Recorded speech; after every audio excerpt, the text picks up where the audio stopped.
사람들이 바라다보는 노인은 조금 차이가 있습니다. 자, 오늘 이 시간은 노인 전반적으로 노인들의 생각 그리고 규정을 한번 함께 알아보도록 하겠습니다. 자, 우리나라 65세 이상의 연령을 가진 사람들이 생각할 때 노인의 나이는 평균 71.6세, 70세가 넘어야 비로소 노인이라 이렇게 규정을 할 수 있다고 이렇게 생각을 하고 있습니다. 자, 그래서 최근에는 오히려 경로당을 찾는 노인의 숫자가 줄어들고 스마트폰을 활용하는 노령의 인구들이 더 훨씬 늘어나고 있는 그런 상황이고, 노인들 그러니까 이제 70이 넘어도 스마트폰 보유율은 76.6%에 달한다. 그러니까 상당히 스마트해졌다 하는 부분. 이제 노인의 개념이 점점 나이가 상향이 되고 있다. 그리고 요즘 뭐 이렇게 외모적으로도 젊은 분들이 상당히 많습니다. 정말 나이보다도 10년은 젊게 보이는 그런 분들도 많고 사회 활동도 하시는 분들이 많습니다. 자, 오늘 전체적인 2023년도에 노인 실태 조사를 기본으로 해서 자세히 한번 알아보도록 하겠습니다. 자, 65세 이상 노인 1만 78명을 대상으로 이 설문조사를 통해서 오늘 데이터를 좀 내어봤습니다. 자, 노인 10명 중 8명은 10명 중 8명 65세 이상 기준으로 70세가 넘어야 비로소 노인이다 이렇게 인정을 할 수 있다 하는 생각을 갖습니다. 여기 65세 이상의 노인분들도 71세, 71.6세가 되어야 비로소 이제 노인이다 하고 이렇게 생각한다 하고 이런 설문조사가 나왔습니다. 2020년을 비교해서는 1.1세가 더 높아졌다 하는 결과가 나왔습니다. 자, 그리고 재산 상속 방식은 배우자, 자신과 배우자를 위해서 사용을 하겠다가 24.2%로 2020년보다 훨씬 더 상승을 했습니다. 그리고 장남에게 이제 상속하겠다는 응답은 2008년 21.3%보다 크게 감소했다. 이제 대체적으로 노인들도 재산은 나 자신과 배우자를 위해서 활용하겠다 하는 그런 생각을 많이 가지고 있다. 그리고 이제 본인이 사후에 어떤 방식으로 처리를 하면 좋을까? 장사 방식은 주로 이제 화장 후에 낙골당이 38% 가장 많았고, 화장 후에 자연에 뿌려달라 23.1%, 화장 후에 산분당이 13.1% 정도 이렇게 본인들의 생각을 나타내고 있습니다. 자, 그 다음에 이제 경로당에 나가서 이렇게 하는 부분은 줄고 스마트폰 이용이 증가한다. 그리고 이제 경로당에 저도 봉사 활동을 해보니까요, 최근에 보면 남성들은 경로당에 이렇게 잘 안 나오고 경로당에 주로 이렇게 모이시는 뭐 여성분들 위주로 어머님들 위주로 이렇게 활동을 많이 하시더라고요. 그래 모여서 이제 같이 식사하고 하는데 남성들은 상대적으로 여성들에 비해서 숫자가 경로당별로 이렇게 보니까 적은 숫자이다 하는 건 현장에 활동을 하면서 제가 느낀 그런 부분입니다. 자, 그래서 이제 경로당보다는 친목단체 같은 이 부분이 활동하는 분이 거의 과반이 넘는 54.2%, 친목단체나 뭐 취미 그리고 운동단체 이런 단체의 활동을 더 절개한다. 자, 그리고 이제 노인 스마트 보급률이 76.6%였고 2020년에는 뭐 2명에 1명꼴 56.4%에서 이제 다들 정보, 스마트폰을 통해서 뭐 유튜브든 이런 정보를 많이 받아들이고 있다 하는 얘기입니다.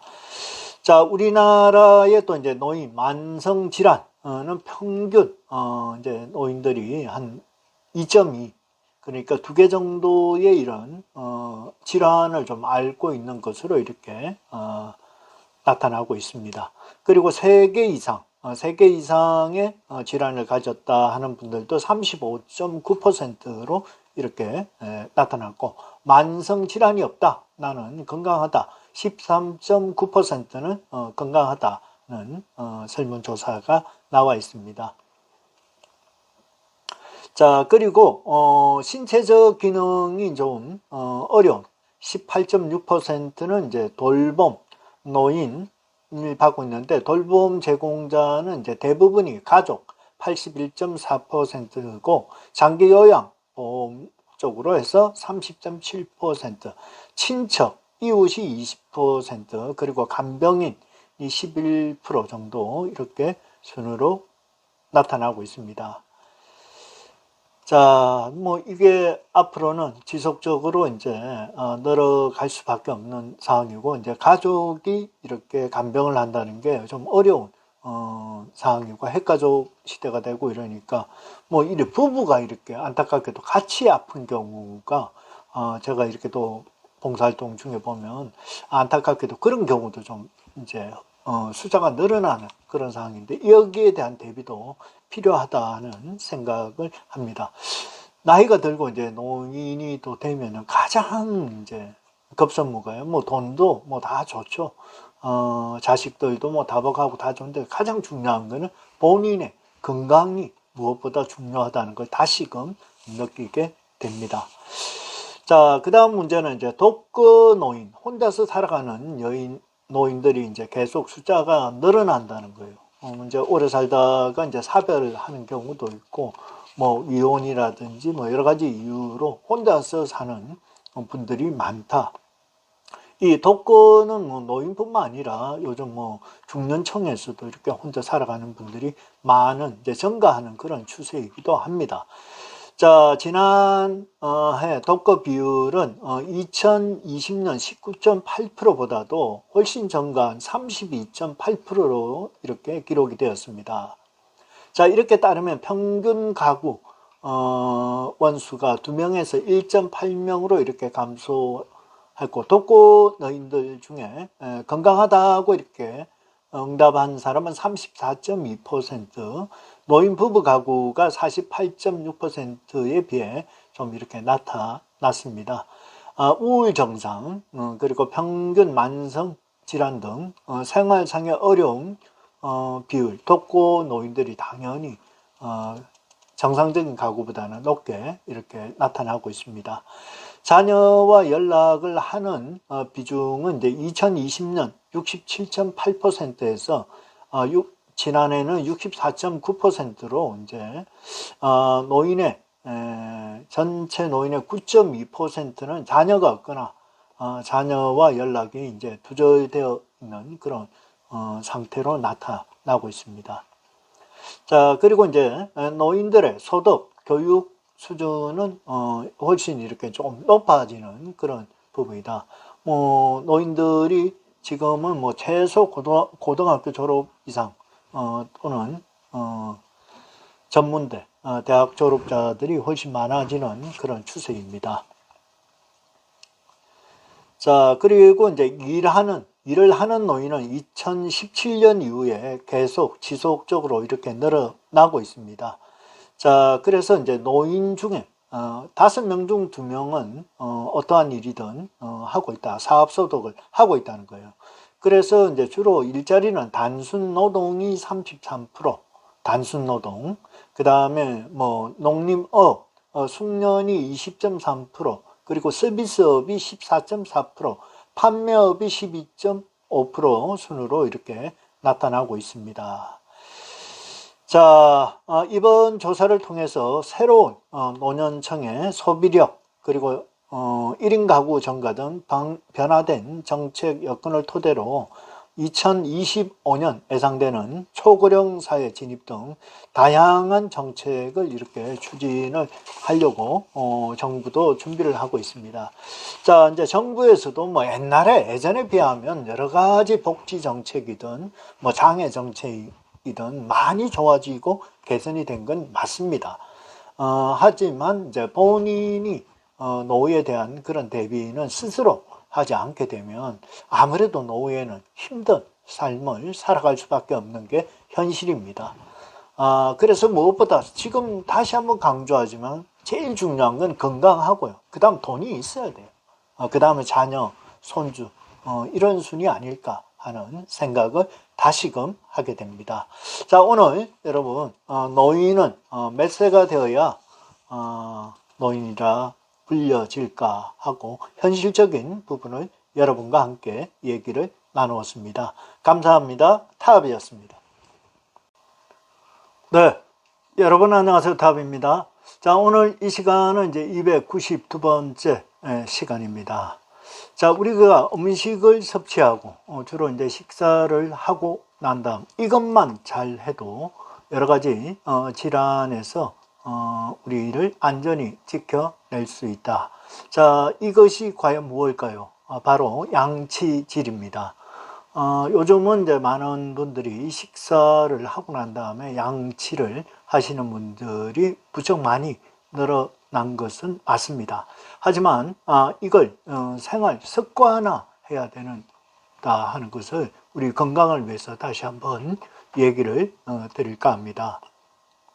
이 양치질만 잘해도 우리 질병 예방 4가지 정도를 먼저 여러분께 얘기를 드리도록 하겠습니다. 자, 이 구강관리, 이 치아관리는 이제 나이가 들면 들수록 더더욱 중요하죠. 그런데 이제 이렇게 아프고 뭐 이렇게 또 뽑고 난 다음에 그때부터 관리를 하기보다는 미리 어릴 적부터 치아 관리는 더더욱 중요하다 하는 얘기를 할 수 있습니다. 일단은 이제 중년 이후에는 이 구강 관리를 잘 해야 각종 질환도 예방을 할 수 있다 하는 얘기를 드립니다. 가장 중요한 첫 번째 질환 예방은 두경부암입니다. 두경부암. 구강 관리를 철저히 하게 되면 두경부암을 발병률을 30% 정도 이렇게 낮출 수 있다 하고 이제 미국 뉴욕대 랑곤 헬스와 펄머트 암센터 연구팀이 이런 내용을 분석해서 발표를 했습니다. 자, 그래서 미생물 13종류 이 종류가 두경부암을 발병을 하는데 30% 정도 이렇게 질병을 일으킬 그 가능성이 높아졌는데 그래서 이 양치, 식사 후에 양치 그리고 치실, 실로 하는 치실, 치간, 칫솔 등을 적절히 활용해서 구강의 건강을, 위생을 유지한다면 두경부암을 예방할 30% 정도 이렇게 더 예방을 할 수 있는 그런 가능성이 있다 해서 식사 후에 칫솔이든 뭐 치실 그리고 이런 우리가 양치하는 습관을 길러서 예방하는 게 무엇보다 중요하다 하는 게 첫 번째입니다. 글쎄요, 뭐 우리가 두경부암이라 이래서 저도 아직은 크게 감이 좀 없는 부분이기는 합니다. 한 번씩 이렇게 치과에 가면은 이렇게 뭐 병 있는 그런 사진을 잠깐 보기는 했는데 크게 관심을 두고 보지는 않았는데 저도 이제 요즘 치과 치료를 받고 나니까 확실히 이 양치에 대한 부분이 신경이 쓰이고 관리를 해야 되겠다는 생각이 깊어갑니다. 자, 두 번째입니다. 당뇨입니다. 당뇨. 자, 당뇨를 예방하는데도 양치가 상당히 중요하다. 그래서 당뇨에도 구강위생이 무엇보다 중요하다는 이런 연구 결과가 나와 있네요. 자, 특히 치아세균은 혈관을 타고 췌장으로 이동을 하기 때문에 여러 포도당, 등에 영향을 미친다고 합니다. 췌장이 상당히 중요하죠. 그래서 이 구강위생이 이 당뇨 예방에도 상당히 그 질환을 예방하는데 우선적으로 중요하다 하는 이런 얘기가 있습니다. 그래서 이제 구강위생 불량으로 잇몸병이 있는 경우는 당뇨병이 없는 사람보다도 한 26% 정도 높다는 게 영국 버밍엄 대학의 연구 결과도 이렇게 나와 있습니다. 자, 세 번째입니다. 치매. 요즘 뭐 치매 때문에 많은 분들이 걱정도 하고 염려도 하고 있는데 치매에도 구강 관리가 상당히 필요하다 하는 이런 연구 결과가 나와 있습니다. 자, 그래서 치매, 잇몸병이 있는 사람은 치매에 걸릴 확률이 한 22% 이렇게 더 높다. 잇몸병은 이제 치태 그리고 치석이 쌓여서 잇몸이나 잇몸뼈에 염증을 일으키는 질환인데 그걸 예방할 수 있는 건 양치질. 특히 음식을 섭취하고 양치질만 잘 해줘도 많은 도움이 된다는 얘기입니다. 그리고 네 번째입니다. 이제 마지막 심혈관 질환. 이런 심혈관 질환도 철저한 구강 관리로 심혈관 질환 발병을 낮출 수 있는 그런 방법이기도 한다. 자, 그래서 이제 심혈관 질환도 잇몸병이 있는 사람이 위험이 거의 절반, 49% 이렇게 나와 있는데 절반, 배 이상 높다. 그래서 이제 우리가 그 잇몸 여기 이 병을 방치하면 더더욱 안 되고요. 간혹 이렇게 보면 이런 물집도 생길 때도 있고 그런데 이런 염증 물질들을 절대 방치하지 마라. 그래서 이건 혈관을 타고 이렇게 우리 몸 속으로 침투를 하니까 좋지 않은 그 잇몸병 이런 부분들이 발생하지 않고 가장 기본적으로 우리가 할 수 있는 게 결국은 식사하고 양치하는 습관. 기본 하루 3번은 하죠. 그죠? 식사 후에. 그런데 중간중간에 음식을 섭취했을 때, 그때도 이렇게 양치만 잘 해도 한 4가지 이 질환을 예방할 수 있다고 합니다. 자, 여러분, 이제 외출 시에도 요즘은 이동, 양치 이런 세트가 있더라고요.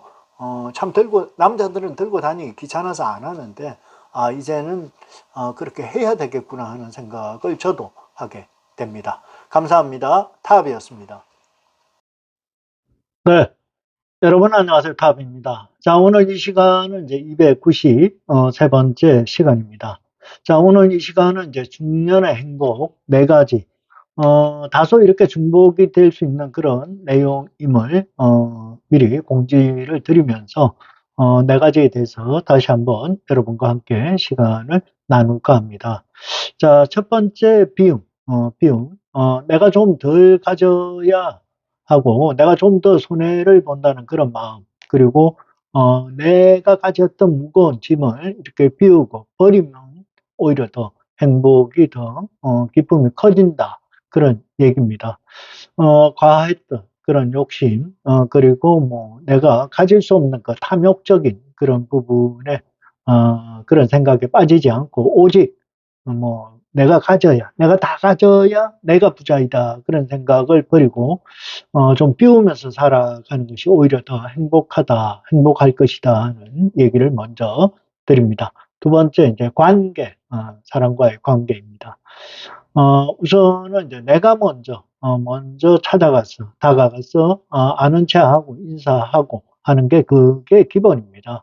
그리고, 관계는 내가 먼저 손을 내밀어야지 상대가 손을 내밀 동안 기다린다면, 그런 관계는, 많은 관계가 이루어지지는 않을 겁니다. 자, 좋은 친구는 내가 먼저, 다가가서 만드는 게 중요하지. 그 사람이 나한테 다가와 주기를 기다린다면 그건 좋은 관계는 아닐 것이다. 내가 먼저 좋은 관계를 만들려고 노력을 해야 할 것이다 하는 얘기를 드립니다. 세 번째, 습관입니다. 다른 사람의 생각이 맞을 수도 있고요. 내 생각이 틀릴 수도 있습니다. 하지만 남의 생각은 인정하지 않고 오로지 내 생각만 맞다고 주장을 하는 그런 건 생활 속에서 습관적으로 나올 수가 있습니다. 그래서 내 생각만 주장을 할 것이 아니라 상대가 주장하는 부분도 좀 이렇게 유심히 깊게 듣고 판단을 하지 말고 그 사람의 주장에 대한 인정을 하는 것도 상당히 중요하다 하는 얘기입니다. 그렇다고 뭐 줏대 없이 왔다 갔다 내 걸 다 포기해라 그런 건 아니고요. 일단 상대도 주장을 할 때 뭔가 이유가 있을 것이다 하고 인정은 해야 할 것 같다. 그게 뭐 상대 생각을 그냥 전혀 무시해버리는, 습관적으로 무시해버리는 이런 방법은 정말 좋지 않은 방법이다. 자, 네 번째입니다. 항상 긍정적인 그 마인드는 제가 항상 강조하는 게 긍정입니다. 이 긍정적인 마인드를 가지게 되면 표정도 이렇게 좀 밝아지면서 친절한 그런 게 몸에 이렇게 배입니다. 그리고 좀 이렇게 대화를 나누도 언어 자체도 좀 다정하게 이렇게 바뀌게 됩니다. 자, 그리고 부정적인 그런 생각을 들더라도 긍정적인 마인드가 있으면 어떻게 해요? 금방 이렇게 떨쳐버립니다. 그래서 누구에게나 친절할 수 있는 그런 부분, 만사를 긍정적으로 보려고 하는 그런 노력, 습관이 중년의 행복한 삶의 연계가 될 것입니다. 저도 이렇게 얘기를 하면서 항상 제일 먼저 지적을 받는 거는 저희 집사람이에요. 당신은 이렇게 얘기를 하고 왜 실천하지 않냐. 그래서 한마디 한마디 할 때마다 저는 요즘 매우 조심스럽습니다. 조심스럽고 이걸 옆에서 다른 시청자분들은 모르잖아요. 그죠? 하지만 무엇보다도 누구보다도 바로 제 옆에서 저의 행동이나 언어 자체를 보면서 지적을 할 수 있는 사람이 집사람이에요. 그럴 때 때로는 좀 미안하기도 하고, 아차, 그렇구나. 나를 지켜보는 사람이 있구나. 할 때, 조심스럽기도 합니다. 그런데 지난주 이제 토요일이었나요? 제가 애시 관계로 이렇게, 이제 시외로 좀 이동을 해서 외식장을 갔는데 그날 저는 다른 거는 모르겠는데 그 질서를 지키지 않고 말 그대로 뭐 새치기를 한다든지 다 바쁘잖아요. 그런데 주차장에서 있었던 일이었어요. 다들 이렇게 차들이 줄 서서 기다리고 있는데 뭐 승용차 한 대가 본인이 뭐 줄도 안 선 상태에서 제 앞을 새치기를 하더라고. 그 뭐 그냥 뭐 바빠서 그럴 수도 있는데 그냥 손 한번 아이고 죄송합니다. 이 말 한마디면 참 좋으련만. 아니 줄 서서 기다리는 사람들은 뭐 바보여서 그렇습니까? 그 참 사람들이 그렇잖아요. 저도 마찬가지 웬만하면 그냥 기다리고 그 순리적으로. 그래서 앞에서 지시하는 분, 그 주차 지시를 하시는 분들 그 뒤에 따라서 이제 이동을 하는 겁니다. 지하 주차장을 갈지 야외로 갈지 그분이 정해주는 대로 이동을 하는데 그 승용차 한 대가 참 새치기를 하기에 다른 건 제가 다 하고 용서가 되는데 그 사람의 행동이 도저히 용서가 안 되는 거예요. 예를 들어 뭐 아유 미안합니다 바빠서 뭐 애식 그러면 차 한 대 정도 뭐 하는 거 그리고 뒤에 있는 사람들도 좀 이렇게 바보 되지 않는 그런 느낌이잖아요. 그런데도 불구하고 아주 그냥 이렇게 뻔뻔하게 그건 제가 못 참습니다. 참을 수가 없어요. 그런데 뭐 이렇게 차에서 내려서 뭐 아주 이렇게 그건 정말 제가 화가 엄청나더라고요. 그래서 좀 이렇게 지적도 하고 이렇게 했는데 그러면서 뭐 돌아서서 제가 잘못했다 이런 부분보다는 그 사람이 오늘 같은 행동을 했던 사람과 습관으로 그렇게 하는 사람은 좀 뻔뻔하다. 그래서 누군가는 나서서 얘기를 해야 되겠다 싶어서 제가 좀 지적을 했어요.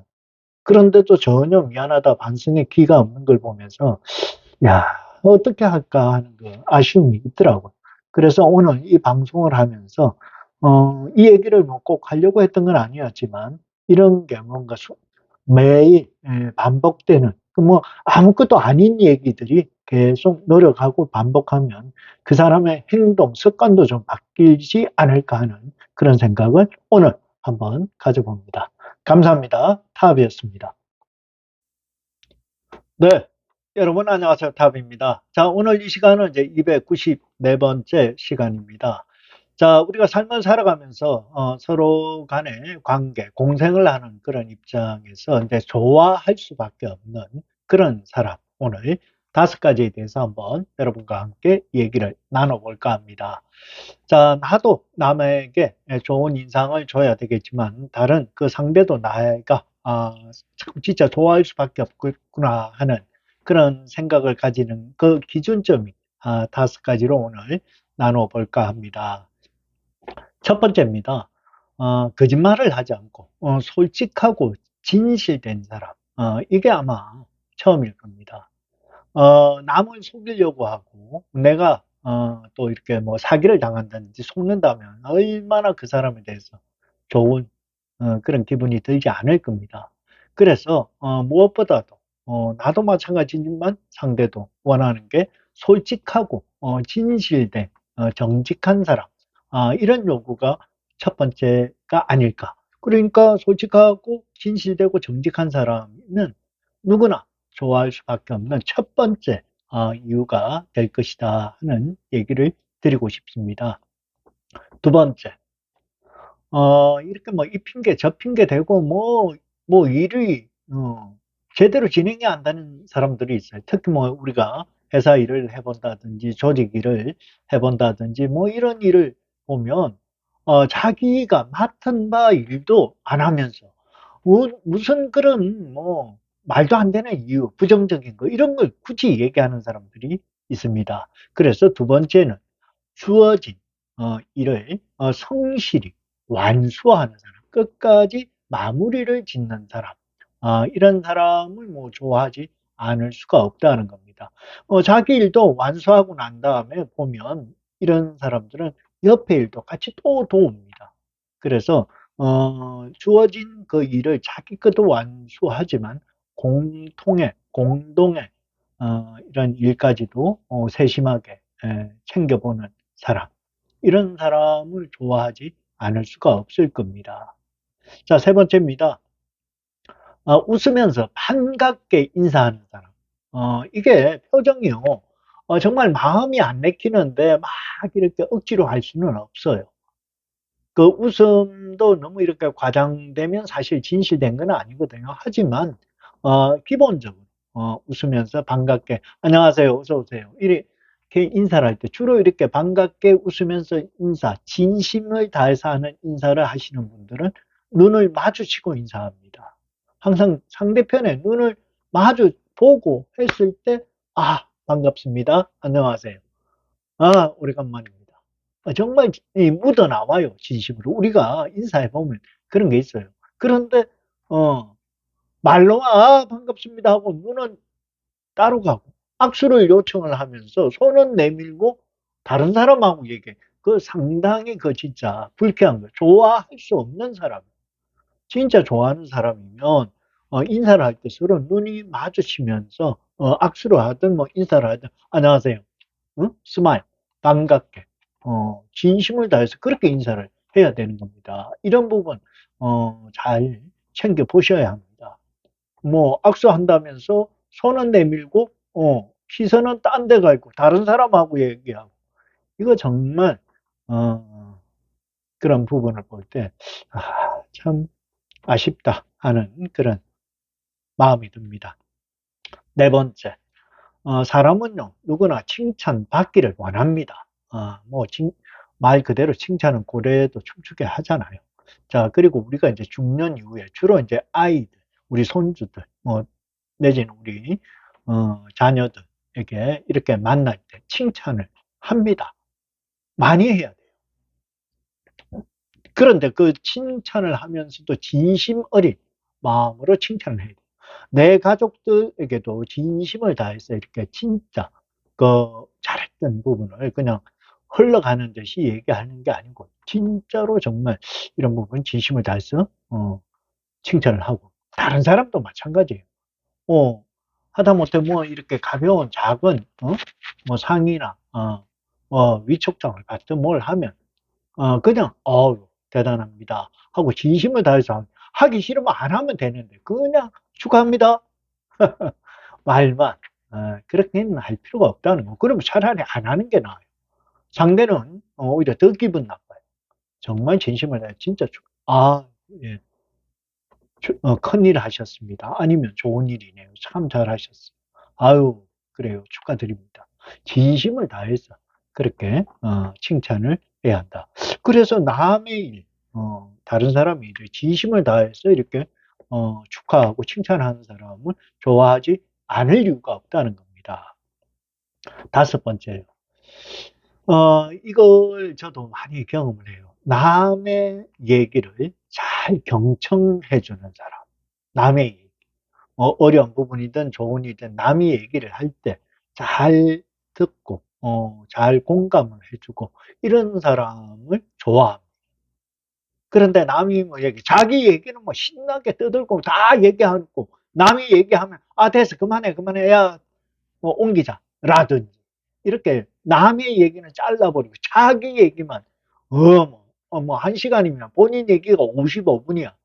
그리고 나머지 5분도 남이 얘기하려면 그만 이제 끝내자. 뭐 예를 들어 이런 사람을 좋아할 수는 없는 거예요. 그래서 무엇보다도 남의 얘기에 잘 듣고 경청하는 거. 사실 뭐 애로나 고충을 뭐 상담하러 왔던 경우도 오는 경우도요.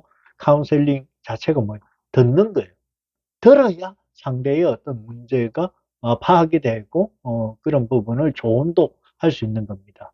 그냥 듣지 않고 일반화로 자기 마음대로 자기 생각대로 이렇게 얘기를 해버리고 결론 지어버리고 결국은 그 사람 주위에는 사람이 없어지는 겁니다.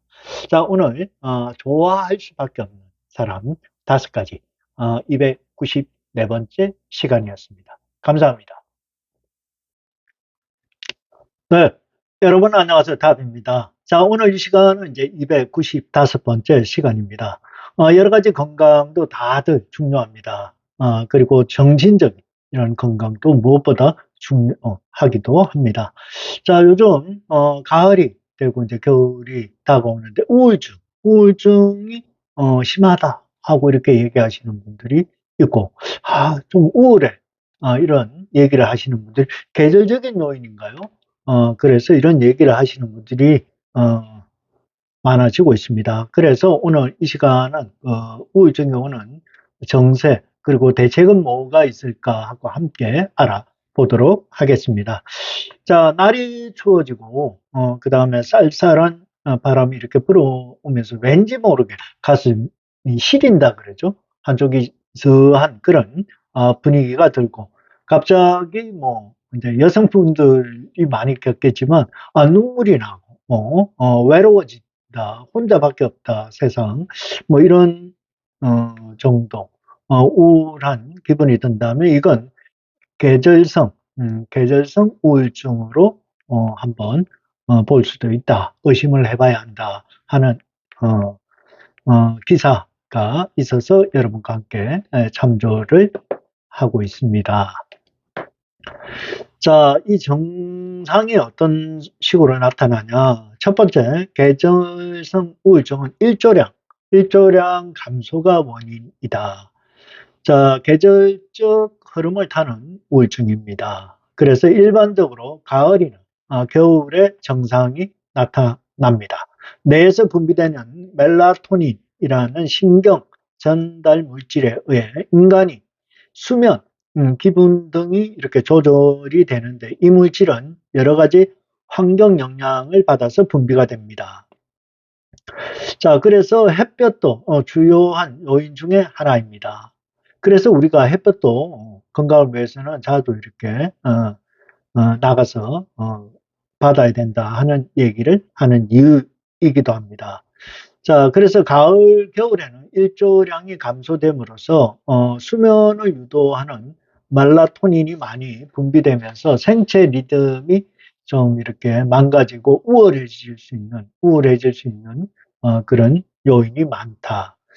자, 일반적으로 우울증은 불면증을 이렇게 유발하지만 계절성 우울증은 반대로 평소보다 잠을 많이 자고 과다 수면 증상을 보인다. 그리고 이제 행복 호르몬 알려진 세로토닌이 적게 분비가 되면서 우울감이 더 느껴지기도 한다. 그래서 계절성 우울증은 과거에 알았던 적이 있거나 우울증, 가족력이 있거나 알코올 중독이 사람에게는 더 잘 생기는 것으로 알려졌다. 우리 뭐 일반적으로 뭐 나름 건강하다는 사람은 순간적으로 잠깐은 뭐 약간 우울한 기분이 들 때가 있죠. 뭐 비가 올 때나 이럴 때. 그렇지만 바로 극복을 하는데 이런 뭐 가족력이나 알코올, 그다음에 과거에 이런 우울증을 좀 알았던 사람들은 이런 부분이 조금 심각하게 다가올 수 있다. 그래서 어, 대비를 좀 해야 한다. 그 이제 대책 방안은 뭐가 있냐? 햇볕을 이제 많이 쬐고 그 다음에 스마트폰을 좀 멀리하는 게 도움이 된다. 자, 먼저 햇볕을 좀 많이 쐬어야 한다. 줄어든 일조량을 보충하기 위해서는 의도적으로 햇볕에 이렇게 자주 접하면서 노출 시간을 자꾸 늘려야 생체 리듬의 정상화를 도와줄 수 있다. 또한 햇볕을 이렇게 많이 쬐게 되면 이제 비타민 D가 생성돼서 면역력 정진에도 도움이 됩니다. 그래서 이제 자기 전에 스마트폰을 사용하는 습관을 줄여야 되고요. 스마트폰에서 나오는 빛, 그리고 청색광 등은 생체 리듬을 교란시키는 부분이 있기 때문에 계절성 우울증을 어, 유발할 수 있는 요인들이 크다. 자, 반대로 책을 읽으면 청색광 노출을 방지할 수도 있고, 감각과 언어 기능 등이 대뇌피질을 자극해서 계절성 우울증의 완화에도 도움이 된다. 책을 읽으면 도움이 된다는 얘기입니다. 자, 그래서 이제 세로토닌의 영향을 섭취하는 것도 도움이 된다. 자, 마지막으로 정리하자면 계절성 우울감이 심하다면 전문의 진료를 받는 것이 필요하다 하는 얘기입니다. 계속 이렇게 습관을 고치고 노력을 해도 계절성 우울증이 반복적으로 이렇게 나타난다면 이 전문의를 찾아서 그 상담을 하는 것이 좋다 하는 얘기입니다. 이렇게 되면 이제 뭐 전문의가 처방을 따로 하겠죠. 그래서 어떤 부작용을 염려해서 가지 않고 하는 것보다는 한 번쯤은 빨리 적극적으로 치료에 나서는 것이 오히려 더 좋지 않을까 하는 생각을 해봅니다. 자, 뭐 다른 것보다 자연 치유력 그리고 햇볕을 많이 쐬면서 면역력도 높이고 그래야 기분 전환도 되고 하는 그런 부분일 겁니다. 그래서 가볍게 산책을 한다든지 이런 부분이 계절성 우울증 그리고 이제 좋아하시는 분들과 함께 또 대화하고 이런 부분이 더 필요하지 않을까 하는 생각이 듭니다. 가을이 오면 왠지 외롭다. 이런 분들이 가끔 있는데 이제 혹이라도 내가 계절성 우울증은 아닌가 하는 반복적으로 그게 심하다면 전문의의 치료가 필요하다 하는 얘기를 드립니다. 감사합니다. 타업이었습니다. 여러분 안녕하세요. 타업입니다. 자, 이제 가을 웨딩철이 되다 보니까 뭐 집안 친지들뿐만 아니라 친구들, 뭐 자녀들 결혼식 때문에 자연스럽게 예식장 뷔페를 가는 경우가 많습니다. 자, 그래서 오늘 이 시간은 이제 어떻게 하면 뷔페 음식, 뷔페를 잘 먹을 수 있는 그런 방법, 꿀팁은 뭐가 있을까 하는 부분에 대해서 여러분과 함께 생활의 지혜로 한번 얘기를 드릴까 합니다. 사실 저도 지난주도 마찬가지고 예식장 뷔페를 다녀왔습니다.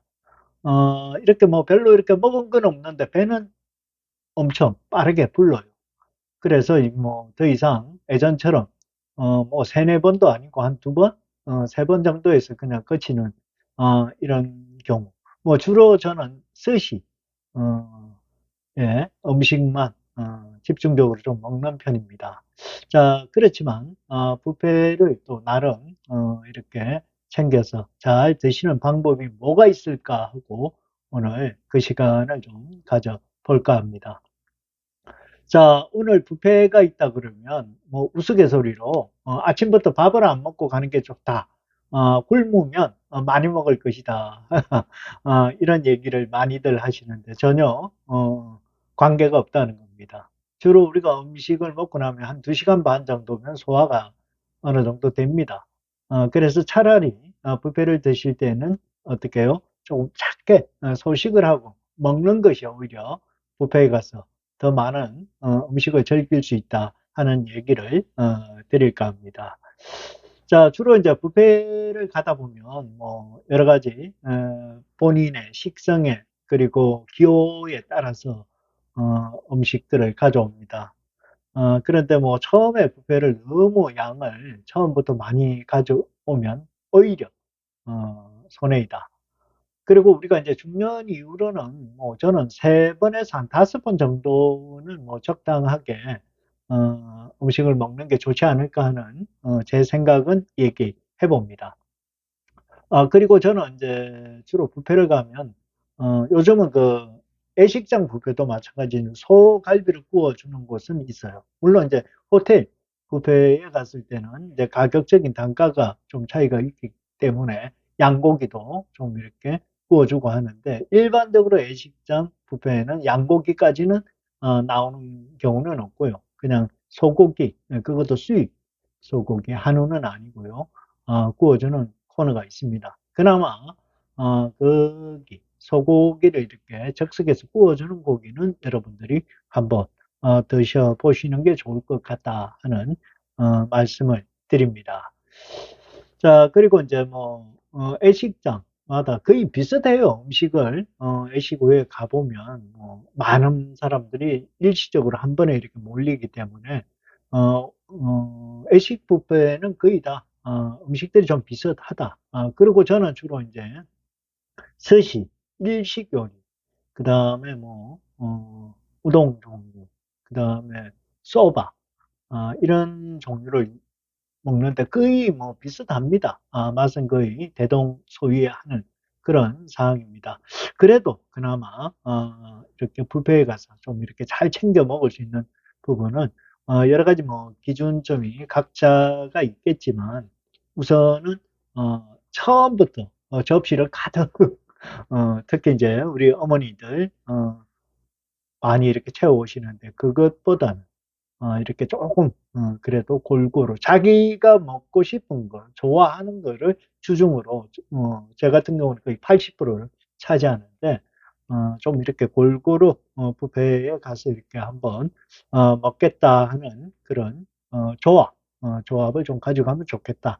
왜 그러냐면 평소에 이렇게 음식점에서 골고루 섭취하기는 좀 어려워요. 그래서 저도 이제 튀김 종류는 별로 좋아하지는 않지만 새우 튀김이라든지 이런 거는 뭐 한 두세 개라도 맛은 보려고 합니다.